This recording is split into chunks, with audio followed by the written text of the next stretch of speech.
5 grandes problemas que plantea actualmente el evolucionismo. Normalmente, como decía Arturo, siempre se nos ha dicho en la escuela, en el instituto, en High School, en la universidad, que el mundo ha evolucionado, todo ha evolucionado. Desde una hipotética célula que apareció por casualidad en un primitivo mar, donde hubo previamente una evolución química de la materia, es decir, las moléculas, los átomos que constituyen a esas moléculas se formaron, se unieron y supuestamente esas moléculas empezaron a organizarse cada vez más, de manera más compleja, formando moléculas sencillas al principio, como los aminoácidos que constituyen a las proteínas. Pero después no se conformaron con eso, sino que la materia siguió evolucionando y dio lugar a macromoléculas, es decir, moléculas más complejas como el ADN, el ácido desoxirribonucleico, que como los estudiantes saben muy bien, es la molécula de la vida. Es la molécula que contiene eso tan misterioso que es la información genética. Una molécula de ADN que no podemos verla a simple vista, sino que hay que verla mediante métodos microscópicos. Una molécula tan minúscula, luego lo veremos, contiene la información de 860 Biblias. Reina Valera, versión 1960. Y eso, ¿saben dónde está? En el núcleo de cada uno de los trillones de células que tiene nuestro cuerpo. Algunas células de nuestro cuerpo no tienen núcleo, como los hematíes, los glóbulos rojos, pero todas las demás, la inmensa mayoría, tienen un núcleo. Y en su núcleo hay 23 cromosomas, 23 parejas de cromosomas, 46 en total, 23 que hemos recibido del papá y 23 que hemos recibido de la mamá. La información genética del papá y la información genética de la mamá se fusionan y forman el óvulo con 46 cromosomas, con ese ADN que se repite en cada célula, y en ese ADN está escrito todo lo que somos y todo lo que seremos. Está escrito, por ejemplo, no solo el color de los ojos, el color del pelo, no solo los grupos sanguíneos al que pertenecemos, las huellas dactilares, sino también cosas como quizá cuando usted tenga 60 años desarrollará un cáncer de piel. Eso puede estar escrito también en el ADN. Luego veremos cómo se escribe eso y cómo se lee eso. Pues bien, ese tema de la información genética es uno de los temas principales que más pone en cuestión, que más ha cuestionado que la teoría de la evolución sea, de hecho, una realidad. Es decir, que el ADN, que la información del ADN se haya hecho sola, por azar, por casualidad, por mutaciones, que son errores de copia, que la tremenda información que se necesita para que nazca un bebé sea producto de la casualidad y de la selección natural, el medio ambiente que selecciona esas mutaciones, las beneficiosas pasarían, las deleterias o perjudiciales no. Eso es difícil de creer hoy.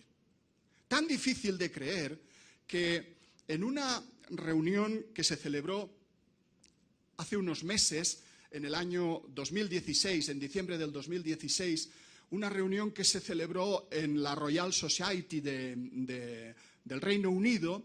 Ahí se juntaron los principales científicos evolucionistas del mundo. Y hubo gente muy relevante hablando del tema de la evolución. ¿Y saben cuál fue la conclusión de dicho congreso?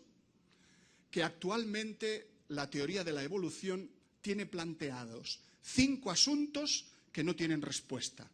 5 temas que contradicen la evolución y que todavía no se han podido descubrir. Y esos 5 temas serían estos: el mecanismo de mutación y de selección natural no crea especies nuevas.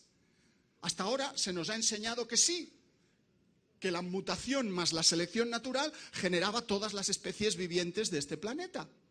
La gran diversidad biológica que existe hoy en la biosfera, en la capa viva de la Tierra. Habíamos pensado así, y cuando a alguien se le decía, pero bueno, ¿esto cómo pudo ser por evolución? La respuesta del profesor siempre era la misma. Ah, bueno, no lo sabemos todavía, ya se descubrirá, pero de cualquier manera, si estamos aquí, es porque la evolución se ha producido. Era una tautología, era un círculo vicioso, era un razonamiento en círculo. Como que estamos aquí, la evolución nos ha tenido que crear y nos ha hecho así. Ah, pero ¿y la creación? No, la creación es una hipótesis religiosa, eso es teología, eso es religión, no es ciencia. Por tanto, descartado. Esto, hermanos, es lo que se sigue enseñando hoy en las universidades a nuestros hijos. Por eso, algunos jóvenes universitarios cristianos, evangélicos, cuando llegan a la universidad, se enfrentan a esas cuestiones y pierden la fe. Algunos siguen llegando a la iglesia, siguen viniendo los domingos, pero no hacen caso de lo que predica el pastor. Se avergüenzan de la fe que les inculcaron sus mayores, pierden la fe. Por eso es tan relevante, tan importante la apologética. Por eso nos dedicamos a esta labor, a esta tarea de enseñar que no es cierto que podemos escudriñar y ver que la teoría de la evolución no puede explicar las cosas, mucho menos si no está dirigida por una mente inteligente. El segundo tema que se planteó es el de las lagunas del registro fósil. Lo vamos a ver, vamos a estudiar cada uno de estos temas en el espacio que tenemos.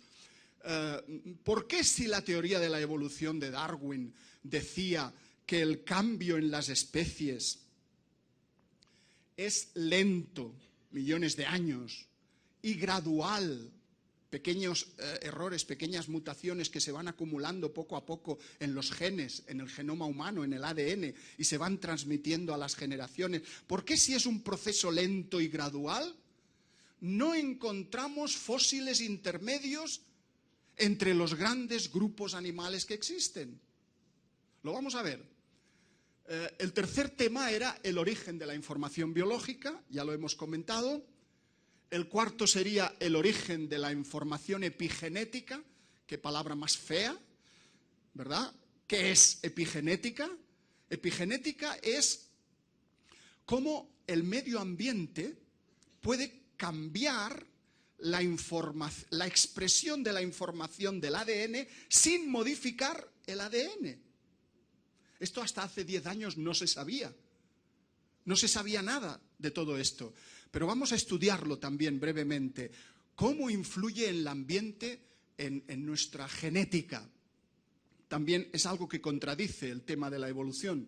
Y por último, la intuición de diseño universal que se desprende de la naturaleza. Mire uno donde mire, ve diseño. Un colibrí que chupa el néctar de una flor. El pico lo tiene de la misma forma que la estructura de la flor, para llegar al fondo de la misma. La evolución dice, bueno, es que ha habido coevolución, uno ha evolucionado en función del otro, y a lo largo de millones de años el pájaro se ha adaptado a la flor y la flor al pájaro. Pero otro dice, hay cosas que así no funcionan, y lo vamos a ver. Vamos a ver cuál sería eso. Pues bien, estos 5 asuntos que vamos a tratar son los que se han puesto últimamente de relieve en esa convención de científicos evolucionistas que se celebró recientemente en el Reino Unido. Empecemos por el principio. El mecanismo de mutación y selección natural es incapaz de generar complejidad biológica. Pero vamos a ver, ¿existe selección natural en la naturaleza? Sí, sí que existe. Existe selección natural. Ahí tenemos las razas distintas de todos los organismos que miremos, razas de perros, razas de cada especie de pájaros, razas de gatos, este tiene cada ojo de un color. Bueno, eso es para ilustrar que las mutaciones hacen cosas raras. Las mutaciones a veces estropean lo que ya existe. Algún científico dijo, como Michael J. Behe, que luego hablaremos de él también, dijo que una mutación es como si un elefante entra en una cristalería. Rompe, por poco que se mueva, va a destruir cosas. Pues esto es lo que ocurre. Pero bueno, ¿no hay mutaciones buenas? Sí, alguna mutación puede ser beneficiosa, pero a costa de estropear otras cosas. Quizá las mutaciones mejoran algo, pero a costa de estropear otro algo, otras cosas, ¿verdad? Lo que los científicos evolucionistas en general hoy están diciendo es que las mutaciones no pueden ser la fuente de la complejidad biológica que observamos en la naturaleza. La genética ha puesto de manifiesto que la selección natural no es una fuerza creativa, sino una fuerza únicamente estabilizadora y preservadora de las especies biológicas. Cuando un león corre por la sabana africana detrás de una manada de cebras, o de cebús, o de antílopes, ¿a cuál atrapa? Al que menos corre, que suele ser o bien el más joven, el más inexperto, o bien el más enfermo, o el más viejo, el que no puede correr. Entonces, ese acto de depredación del león sobre la manada de cebras, en el fondo le va bien a la especie de las cebras. Le va mal al individuo que se lo comen, claro, pero le va bien a la manada porque elimina a los débiles y permite que los mejores sobrevivan y pasen sus genes a la descendencia, a los hijos. Eso es lo que hace la selección natural. Estabiliza las especies, las va depurando, pero no crea especies nuevas. De las cebras no salen jirafas. ¿Entendéis el tema? Sí que existe selección natural en la naturaleza, pero no crea cosas nuevas. La selección natural elimina a los individuos deficientes o peor adaptados al ambiente, pero no crea, como digo, especies nuevas. Las mutaciones o errores en el ADN se acumulan en el genoma. ¿Qué es el genoma? Pues el conjunto de genes de una persona. El ADN, los cromosomas, todo eso es lo mismo. Genoma es el conjunto total de los genes de un individuo. Y eso está en los cromosomas. Y los cromosomas están formados por el ácido desoxirribonucleico. Siempre que digamos eso, estamos hablando de lo mismo. Y son fuente de desorden, disfunción y muerte. Eso es lo que nosotros podemos comprobar hoy. Las mutaciones estropean las cosas, no las mejoran, no las perfeccionan, por mucho que insista el evolucionismo. El genoma humano ha estado degenerando durante la mayor parte de la historia registrada. Cuando nosotros oímos hablar de una mutación, estamos viendo cosas anómalas, enfermedades genéticas que se transmiten. Esa es la experiencia cotidiana que tenemos de las mutaciones. El origen del cáncer humano, este es un trabajo reciente que se hizo, que se publicó recientemente en una revista médica de la Universidad Johns Hopkins.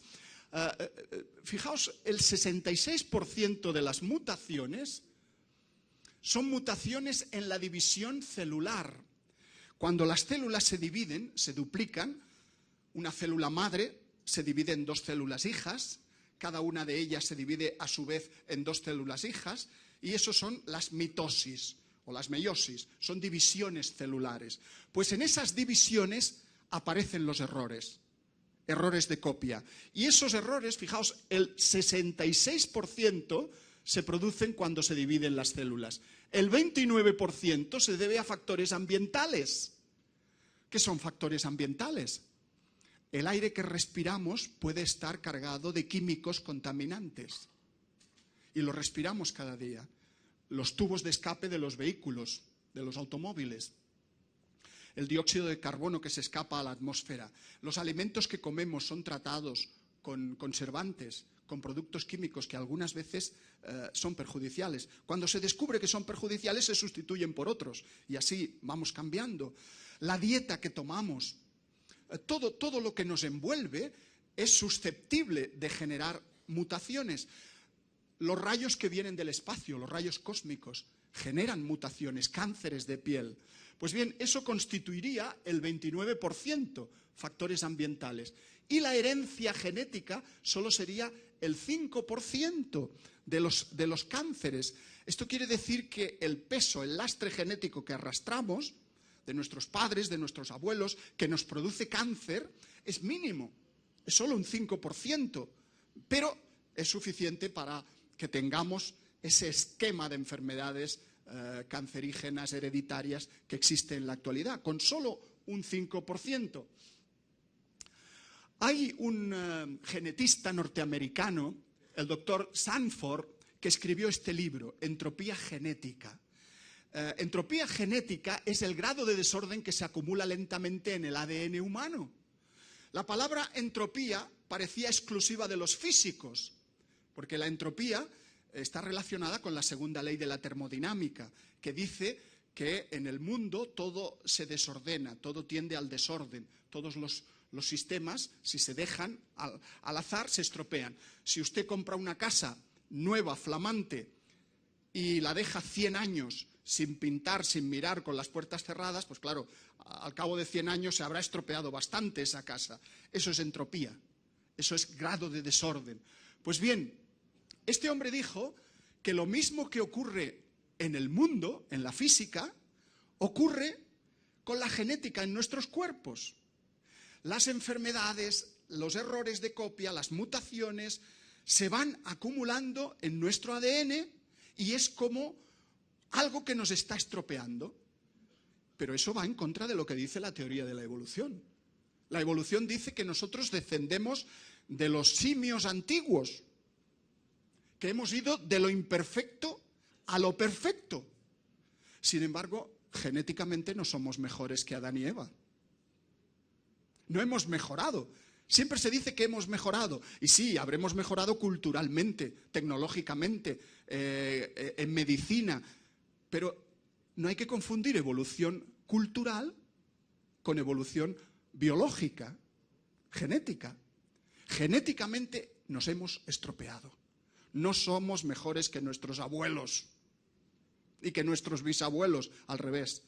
Acumulamos más taras hereditarias. Eso es lo que se está viendo. Más del 90% de las mutaciones perjudiciales no pueden ser eliminadas por la selección natural. Si la selección natural fuese un proceso tan eficaz que eliminara los errores de nuestro ADN, sería fantástico. Y lo intenta, procura hacerlo, pero no le da tiempo. Los errores van a mayor velocidad que la eliminación de los mismos por parte de la selección natural. Resulta que se están acumulando errores de copia en nuestro ADN más rápidamente de lo que la selección natural es capaz de eliminar. Este declive genético que se detecta hoy contradice el modelo evolucionista y supone un espaldarazo al relato bíblico de los orígenes del ser humano. Porque Adán y Eva, según la Biblia, fueron creados biológicamente perfectos. Tan perfectos que los hijos podrían casarse entre sí. Un hombre con una mujer. ¿Por qué? Porque no tenían genes deleterios, genes errores. No les había dado tiempo a las mutaciones a actuar. No había entrado el pecado en el mundo. Y por tanto, podían tener hijos sin problemas. Hoy, si un hermano tiene hijos con una hermana, tiene muchos problemas ese niño, genéticamente hablando. Hemos empeorado, no hemos mejorado. Hubo un experimento que es muy famoso en genética, que se llama el experimento de las bacterias de Lenski. Lenski fue un biólogo que en un laboratorio con moscas y con bacterias, sobre todo con bacterias, la bacteria Escherichia coli, que es la más famosa que usan los biólogos para trabajar con ella, generó 30.000 generaciones de esas bacterias. Y dijo que después de esas 30.000 generaciones, fijaos, 30.000 generaciones son muchas, padres, hijos, nietos, bisnietos, 30.000. Ahí se puede estudiar el grado de cambio, el grado de variación, si es que ha habido evolución. Y entonces él dijo, sí, lo he conseguido, he demostrado que la evolución existe. Gracias a estas bacterias que veo que son distintas, las últimas de las primeras que empezaron. Bien, en realidad se dijo que se había demostrado la evolución, pero lo que se comprobó fue todo lo contrario. No había habido creación de nada nuevo, sino todo lo contrario. Hubo evolución degenerativa, no progresiva. Esto lo analiza muy bien Behe en uno de sus últimos libros, lo explica perfectamente bien. Algunas bacterias mutantes crecían más rápidamente que las anteriores y esto les hizo pensar, bueno, si crecen más rápido es que han evolucionado, son mejores que las de antes. Pero lo hacían porque habían perdido los mecanismos que habitualmente usan en la naturaleza, no porque hubieran ganado nada nuevo. No ganaban nada nuevo. En este libro, Behe explica lo siguiente, en la página 141. Las bacterias de Lenski y sus colegas, cultivadas en condiciones de laboratorio, no tenían que competir con otras especies distintas como ocurre en la naturaleza. Claro, estaban allí bien conservadas, estaban ellas solas en las cápsulas de Petri, no tenían que competir con nadie. Vivían en un ambiente estable, no había oscilaciones de temperatura, frío, calor que las pudiera matar. Con abundantes nutrientes, cada día se les daba la comida, temperatura adecuada y sin depredadores que se las comieran, que las destruyeran. Hombre, así cualquiera, ¿no? Y entonces, fijaos en el razonamiento de Behe. ¿Acaso los organismos no necesitan para evolucionar cambios en el ambiente y competencia por los recursos, por el alimento? Esto no lo tuvieron estas bacterias. Por lo tanto, él dice que no hubo evolución de las bacterias. La selección natural de las mutaciones al azar no puede ser la causa de la biodiversidad. Bien, dejamos este tema y nos pasamos al segundo, por amor al tiempo. Las abruptas discontinuidades del registro fósil. ¿Qué es eso? Bueno, actualmente conocemos como 300.000 especies fósiles. 300.000 animales y plantas petrificados, muchos de los cuales todavía viven, pero la inmensa mayoría ya se extinguieron, no viven. Sin embargo, las formas de transección que requiere el darwinismo no se han encontrado y las principales clases de plantas y animales fósiles aparecen siempre de golpe y ya perfectamente formados. ¿Cómo puede ser esto así?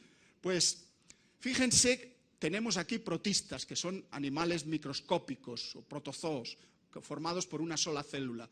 Aquí tenemos los invertebrados, son animales como almejas de mar, estrellas de mar, erizos, son los que no tienen columna vertebral. Los peces, estos ya son vertebrados, con esqueleto interno, anfibios como las ranas, reptiles, aves, mamíferos, primates y el hombre. La evolución dice que estos dieron lugar a estos y estos a estos, son las flechas rojas. Sin embargo, si la evolución gradual que propuso Darwin fuera correcta, deberíamos encontrar no solo fósiles de estos grupos, que los hemos encontrado, sino estos fósiles intermedios.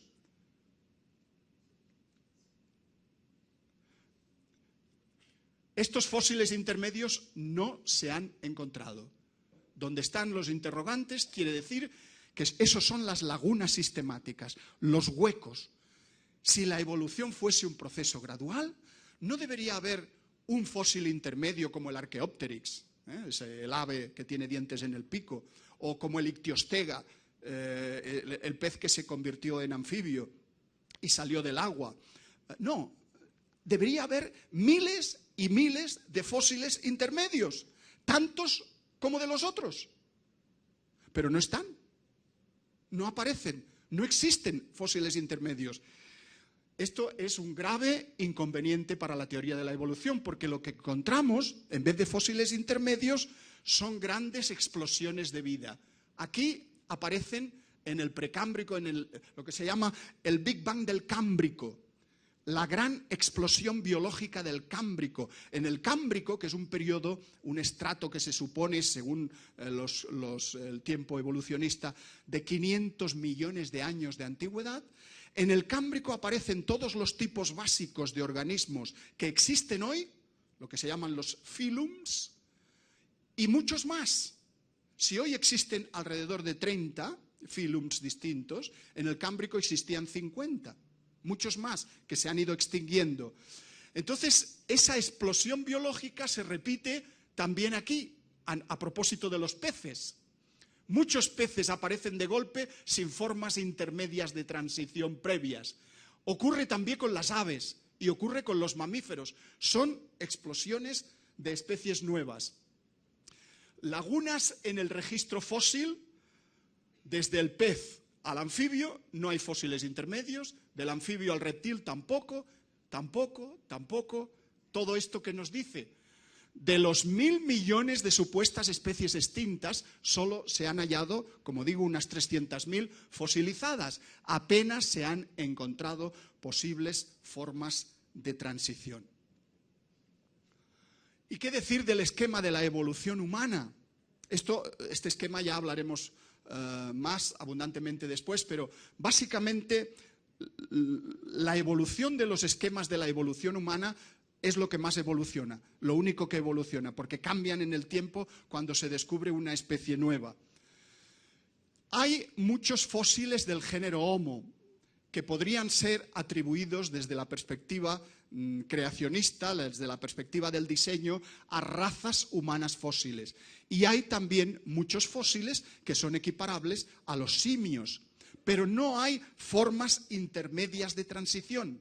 Lo mismo que hemos observado en todos los grupos biológicos se da también a propósito de los primates y de los seres humanos. Hay lagunas sistemáticas profundas.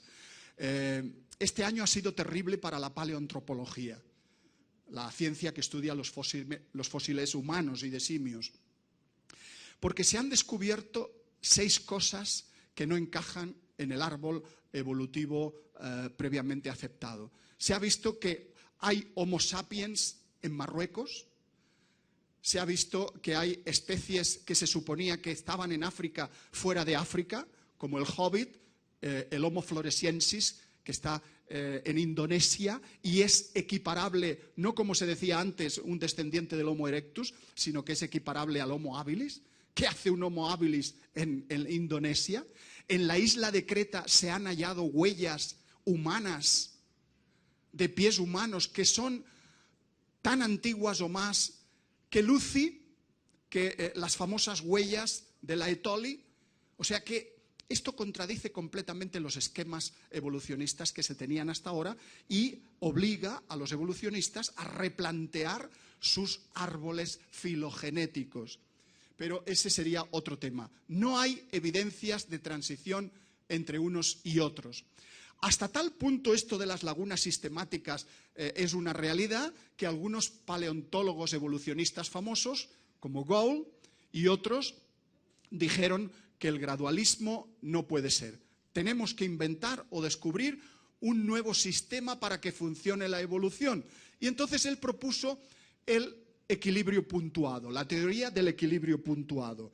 Si Darwin dijo ya que el cambio evolutivo era lento y gradual, como una línea inclinada ascendente, es decir, en función del tiempo, la evolución hace que la especie 1 se convierta en la especie 2 y esta en la especie 3 gradualmente.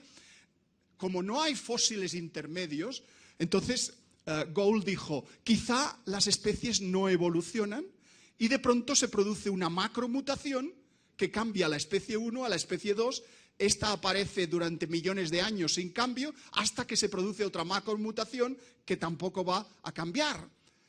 El cambio evolutivo sería rápido, instantáneo y muy significativo. ¿Cómo descubrir, cómo detectar ese modelo de evolución? Ah, bueno, dijo él, es que estas macromutaciones no se pueden detectar. ¿Por qué? Porque se dan en los embriones. Claro, un embrión difícilmente va a quedar fósil. Y si un día un reptil puso un huevo y lo que salió del huevo fue un ave, fue un pajarito,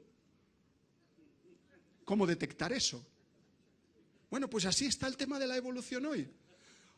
Cuando un alumno pregunta a un profesor, oiga, ¿y cómo es el modelo de la evolución? ¿En qué se basa? Pues el profesor le dice, unas veces es gradualismo y otras veces puede ser equilibrio puntuado. Ah, pues vale. Pero hermanos, imaginar historias no es lo mismo que demostrarlas. Imaginar historias evolutivas es fácil, es relativamente fácil. Se puede pensar cómo una proteína se convirtió en otra y tal, y está la otra. Pero eso es teórico. Hay que demostrarlo en la práctica. Y ahí es donde está el problema. Ni el gradualismo ni el equilibrio puntuado pueden explicar las muchas lagunas del registro fósil. El origen de la información biológica. Tercer punto. Ya hemos comentado algo sobre esto. ¿De qué depende la información biológica? Pues del ADN. ¿Y qué es el ADN? Bueno, el ADN, la estructura primaria del ADN es esto. Dos cadenas. Estas dos cadenas no cambian, siempre es un azúcar, la desoxirribosa, y un ácido fosfórico. Siempre es lo mismo, esto no cambia. ¿Qué es lo que cambia en el ADN y por tanto es susceptible de generar información biológica? Pues lo que cambia son las bases nitrogenadas. Timina, adenina, citosina, guanina. Es la proporción entre esos enlaces, siempre la timina con la adenina y la citosina con la guanina, es la proporción la que genera la información. Eso es fantástico. Nadie se hubiera imaginado eso hace bastantes años, ¿no? Entonces, ahí se vio que lo que cambia en las distintas especies es la proporción entre los enlaces AT y CG. Ahí está el secreto de la información biológica. El ADN haploide, que normalmente pueden ser de 3.000 a 3.200 millones de letras, de pares de bases nitrogenadas, puede hacer desde una bacteria hasta una ballena. Lo que decíamos antes, como 860 libros distintos del tamaño de la Biblia. Ahí está la información de cada especie biológica. Y una sola copia de un gen del ADN es la plantilla para crear muchas copias de ARN mensajero. Si esto es este triángulo, imaginemos que fuese una molécula de ADN, este es el núcleo de la célula y esto es toda la célula, pues dentro del núcleo el ADN se copia a ARN mensajero, estos triángulos amarillos, y por los poros de la membrana nuclear sale el ARN mensajero y cuando ya está en el citoplasma de la célula es el ARN mensajero el que fabrica las proteínas. ¿Qué son las proteínas? Lo que nos mantiene vivos a todos. Todo lo que ocurre en nuestro cuerpo, prácticamente todo, lo hacen las proteínas. Las proteínas nos ayudan a digerir los alimentos, nos ayudan a pensar, porque permiten el funcionamiento del cerebro, nos ayudan a reproducirnos, nos ayudan en todos los metabolismos que tienen lugar dentro de las células de nuestro cuerpo. Y eso, el funcionamiento de las proteínas, la forma, la función, está escrita en el ADN. Tenemos en el cuerpo miles y miles de proteínas distintas, de enzimas, de sustancias sin las cuales no podríamos vivir. Eso está escrito todo en la información del ADN. Hermanos, esto es maravilloso. ¿Cómo un proceso así se ha podido producir por casualidad? Por errores de copia. Eso es lo que dice la evolución. Pero eso, nuestra experiencia personal, nuestra experiencia científica, es que siempre toda información requiere una inteligencia previa. No tenemos ejemplos de que la información haya surgido sin una inteligencia, sin una planificación previa. Sin embargo, lo que nos dice la teoría de la evolución es que creamos, que tengamos fe en que la evolución es inteligente y ha creado la información biológica. Eso es un acto de fe. Eso es casi una religión. Pero no quieren que se diga que eso es una religión. El pensamiento evolucionista es fe, no es demostración. Si pensásemos en hacer una copia, una estatua, un modelo de la molécula de ADN, y entre cada base y base tomásemos 25 centímetros, entre esta base y esta otra, la escalera tendría 75 millones de kilómetros, como la distancia que hay entre la Tierra y Marte. Pero lo curioso es que en realidad lo que podríamos hacer es tomar el ADN, sacarlo del núcleo de una célula, estirarlo, porque está enrollado, estirarlo y tendría 1,5 metros aproximadamente esa molécula. 1,5 metros de alto. El problema no es estirarlo, el problema es cómo volverlo a enrollar para que quepa en el núcleo otra vez. Eso lo están investigando actualmente los biólogos y nadie tiene la solución todavía. ¿Cómo consigue el ADN enrollarse y superenrollarse y liarse sobre sí mismo y formar los cromosomas y luego se lía con unas proteínas que se llaman histonas y luego forma unos bucles, y eso lo vamos a ver después para qué sirven las histonas? Eso es algo misterioso todavía para la ciencia, no se ha descubierto cómo lo consigue, pero nos dicen que ha sido por casualidad, por azar.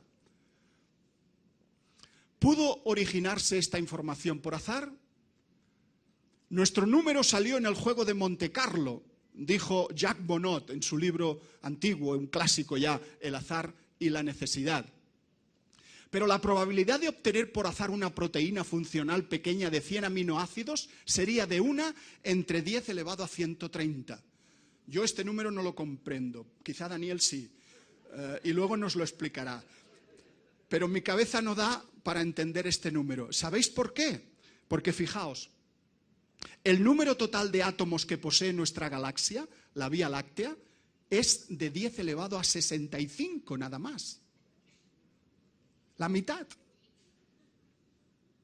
La mitad. O sea, que aparezca una proteína por casualidad es altamente improbable, por no decir imposible. El código genético traduce un lenguaje de 4 letras a otro de 20. Las 4 letras que hemos dicho, adenina, timina, citosina y guanina, se transcriben al ARN y el ARN se traduce al lenguaje de las proteínas. Pero el lenguaje de las proteínas tiene 20 letras y el lenguaje del ADN tiene 4. ¿Cómo pasar de un idioma de 4 letras a otro idioma de 20? Necesitamos un traductor, un diccionario traductor. ¿Y eso cómo se puede hacer? ¿Cómo funciona esta traducción? Bueno, la maquinaria celular que traduce el código genético está compuesta por más de 50 moléculas que están ellas mismas codificadas en el ADN. ¿Esto qué quiere decir? Pues que para que el ADN, su información pase a las proteínas, se necesita una maquinaria traductora del código genético que también son proteínas y que también están codificadas en el ADN. Esto es un problema, porque se plantea ¿qué fue primero, el ADN o las proteínas? Es el mismo problema del huevo y la gallina. ¿Qué fue primero? ¿O fueron las dos cosas a la vez? A veces algunos me comentan, bueno, ¿qué fue primero, el huevo o la gallina? Pues unos dirían el huevo, otros dirían pues la gallina. Pero a ver, un huevo no fecundado es estéril, no va a dar un pollito. Una gallina sola solo puede producir huevos no fecundados, no va a dar pollitos. Son los huevos que nos comemos habitualmente. Un gallo, desde luego, no pone huevos. ¿Qué se necesita para para que haya una reproducción coherente? Un gallo y una gallina que se amen. Que pongan huevos, pero que los pongan después de amarse. Y eso, hermanos, solo lo pudo hacer un Dios creador.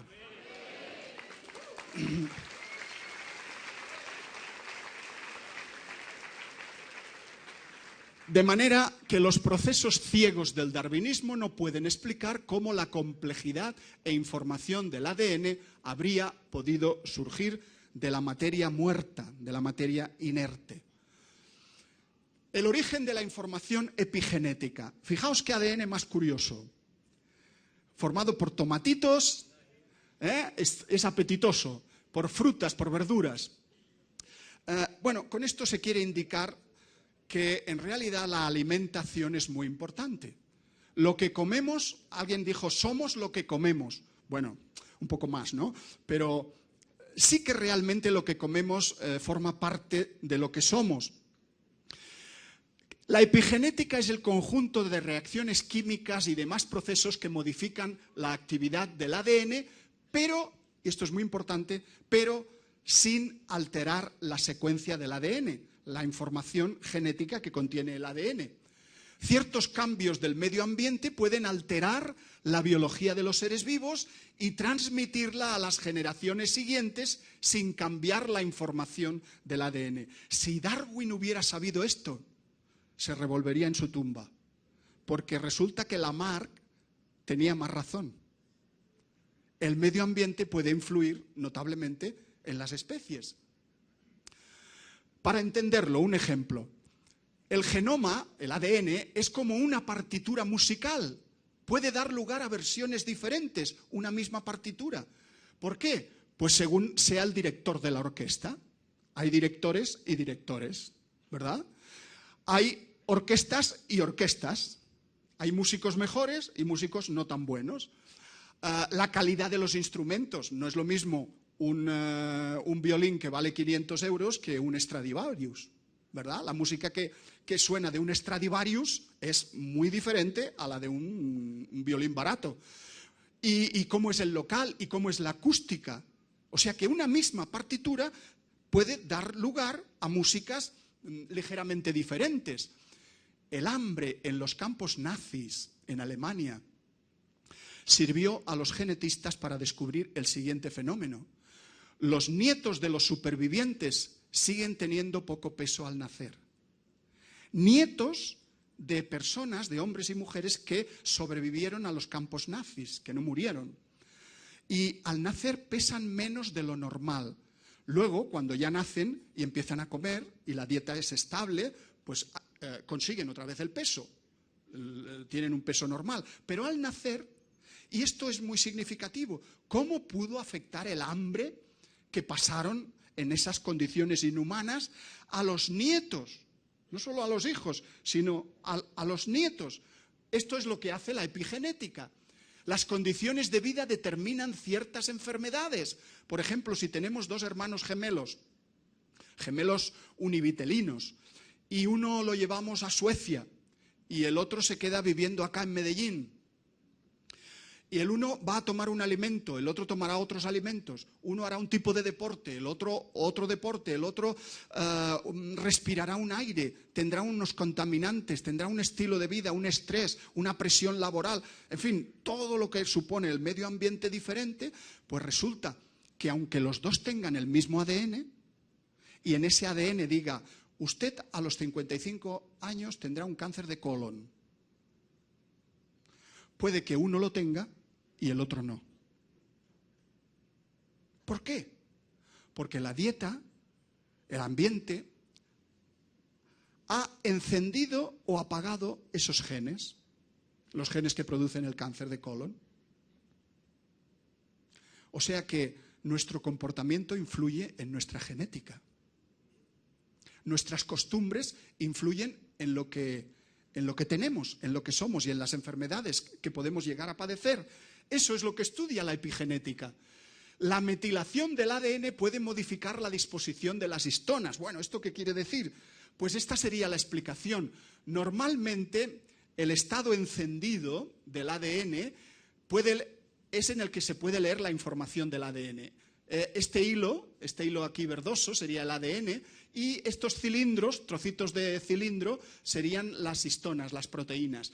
Según estos pinchitos, estas banderinas, la acetilación, la metilación, la fosforilación, según cómo estén dispuestos, pueden hacer que esta estructura cambie y se repliegue, se junten. Fijaos que aquí predominan los radicales metilo y hay poca fosforilación y poca acetilación. Entonces, este ejemplo sería el estado apagado de los genes. No puede leerse la información del ADN. La información sigue siendo la misma, el ADN es el mismo, pero según lo que hemos comido, se puede leer o no se puede leer. Se apaga o se enciende. O sea que nuestro ADN sería como interruptores genéticos que encienden y apagan los genes. El ambiente en el que vive la persona controla estos interruptores y causa efectos hereditarios en los seres humanos. La epigenética contradice al darwinismo, porque los cambios en los seres vivos no son el producto de errores aleatorios, sino de mecanismos biológicos complejos y exquisitamente programados.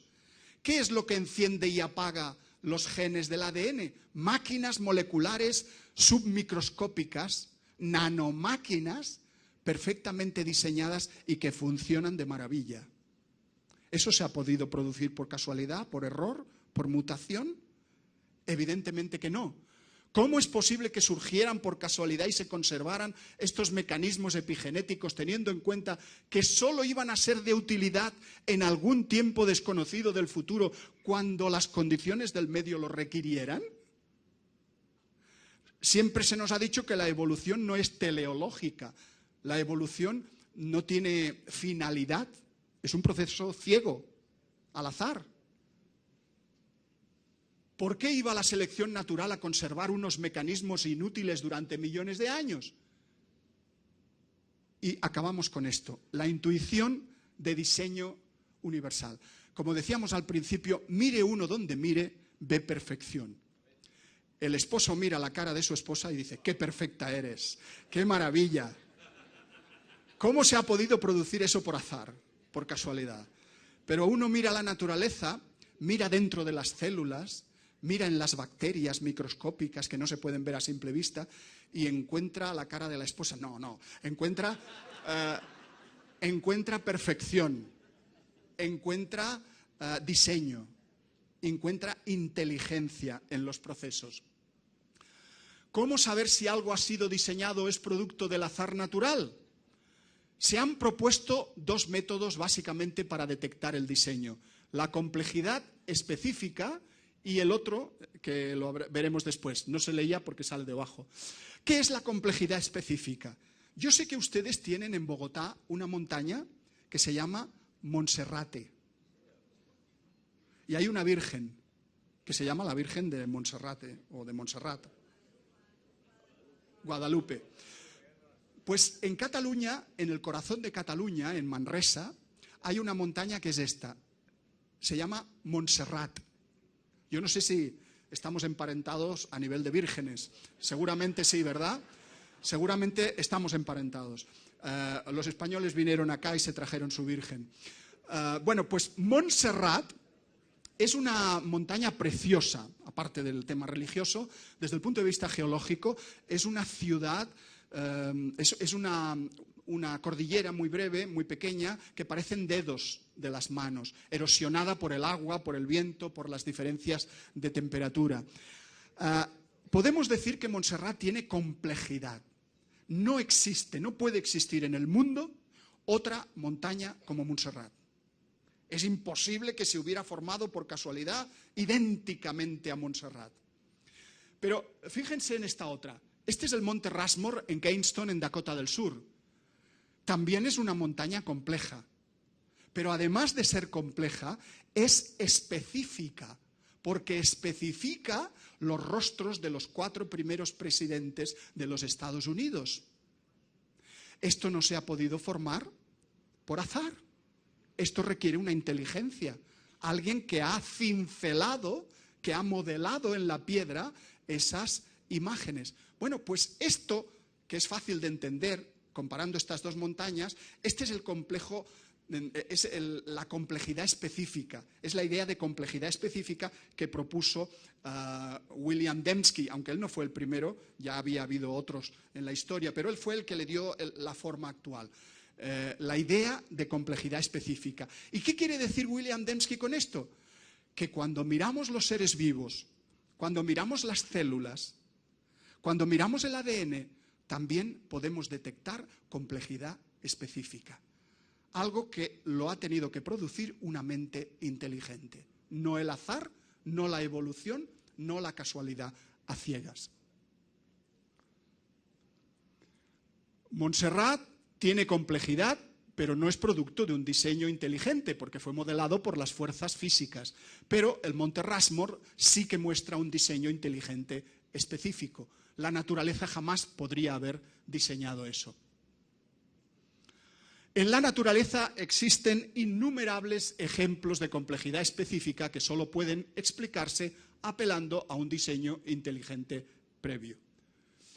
Las mutaciones al azar y la selección natural que propone el darwinismo son incapaces de crear la complejidad específica. Y aquí tenemos a Behe de nuevo con su idea de complejidad irreductible. Darwin escribió en El origen de las especies: si pudiera demostrarse que existió algún órgano complejo que tal vez no pudo formarse mediante numerosas y sucesivas modificaciones ligeras, el gradualismo que hablábamos antes, mi teoría se vendría abajo por completo. Eso lo dijo el propio Darwin. Pues bien, lo que dice Michael J. Behe es que ya se han descubierto esos órganos. Eso es lo que él propone en su libro. Aquí tuvimos la oportunidad de saludarlo junto con Arturo y Juan en el año 2014 en Charlotte. Él dice que la complejidad irreductible en la caja negra de Darwin, libro traducido al español, es un sistema compuesto por varias partes interrelacionadas, cada una de las cuales requiere de las otras para su función. Y si se quita una parte, ya no sirve para nada. El sistema dejaría de funcionar. Y él pone el ejemplo de la ratonera. La ratonera solo sirve para una cosa: cazar ratones. Pero si le quitamos una pieza, no sirve para nada. O sea, la ratonera tuvo que estar completa desde el principio para funcionar bien. Pues hay muchos órganos bioquímicos en nuestro cuerpo, como la coagulación de la sangre, por ejemplo, como la formación del ATP, del adenosintrifosfato, muchas funciones bioquímicas de nuestro cuerpo que tuvieron que funcionar bien desde el primer momento y no pudieron formarse por evolución gradual. Y esto es lo que dice Behe. Un sistema irreductiblemente complejo sería el flagelo bacteriano. Esto es un pelito microscópico que tienen algunas bacterias. Las bacterias son microbios que no se pueden ver a simple vista, pero cuando uno analiza este pelito, es un flagelo, tiene un codo de 90 grados, esto puede girar. Se le ha definido como la máquina más perfecta del universo, porque puede rotar a 100.000 revoluciones por minuto. 100.000 revoluciones. No hay una máquina humana construida por el hombre que pueda hacer eso. Pero cuando uno lo analiza, ve que tiene un eje, tiene un rotor, una especie de cojinete. Todo esto son proteínas distintas, diferentes, que nos recuerdan a un motor eléctrico humano, fabricado por el hombre. ¿Cómo se ha podido formar esto por evolución al azar? Esto tuvo que funcionar bien desde el primer momento. Y los evolucionistas dicen, bueno, pero es que a lo mejor esta proteína en concreto, en el pasado evolutivo, la tenía otra célula y no era de un flagelo, era de un cilio. Y quizá la otra proteína pudo servir para otra cosa antes. Pero a ver, imaginar historias evolutivas no es lo mismo que demostrarlas. Se pueden imaginar muchas historias, quizás sí, pero eso no es concluyente. Lo que es realmente concluyente es que toda información requiere de una inteligencia. Hay muchos órganos que son complejos, como el transporte de sustancias de desecho en los lisosomas, la coagulación de la sangre, el ojo, la visión, el oído, etcétera, etcétera. Las múltiples evidencias de diseño inteligente en la naturaleza son un grave inconveniente para el evolucionismo. Y con esto no quiero cansarles más. La realidad del diseño indica la existencia de un diseñador. Muchas gracias, que Dios les bendiga.